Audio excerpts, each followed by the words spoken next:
कफ दोष के लिए सौंठ पीपल काली मिर्च का त्रिकुटा का तो प्रयोग बताते ही है। रेडीमेड में शासारी ब्रोनकोम कफ के लिए, वात के लिए पिडानिन गोल्ड ऑर्थोग्रिट 1-100 उठते ही ले लो, और पित्त के लिए एसिडोग्रिट और लिवोग्रिट। लौकी तो कोलेस्ट्रॉल के लिए, हार्ट के लिए, ओबेसिटी के लिए, शरीर में गांठें हैं, स्किन डिजीज है, तमाम तरह की प्रॉब्लम है, उनके लिए अप्रतिम है, अप्रतिम।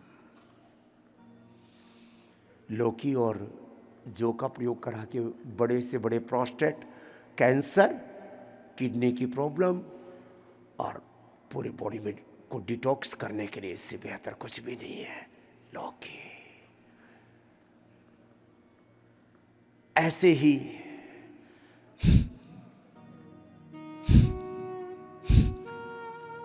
दैहिक दुर्बलता के लिए सबके घर में अश्वगंधा, शतावरी, सफेद मूसली, कौच बीज, बला बीज, ये तो सबके घर में होने चाहिए। तो इम्यूनोग्रिट पाउडर, इसमें अश्वगंधा, शतावरी, सफेद मूसली, कौच बीज, बला बीज सब है इसमें। रिद्धि, वृद्धि, जीवक, ऋष्वक, मेधा, मामेद, काकोली, क्षीर काकोली, अष्टवर्ग पूरा।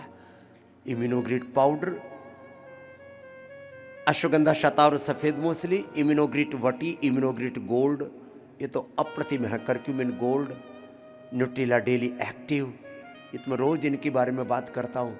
और अप्रतिम शक्ति पानी है तो स्वर्ण शिलाजीत, ये तो हर घर में होनी चाहिए।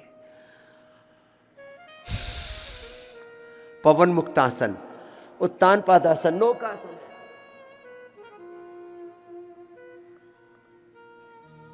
लंबा करो थोड़ा, एक एक अभ्यास ऐसी सहजता के साथ करना।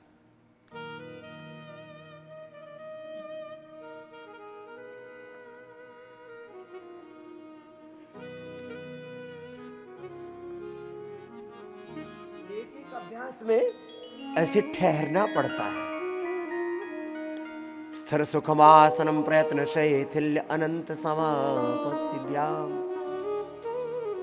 सहजता से। ओम रामाय नमः, कृष्णाय नमः, हनुमते नमः, शिवाय नमः, भगवते नमः, भगवत्यै नमः।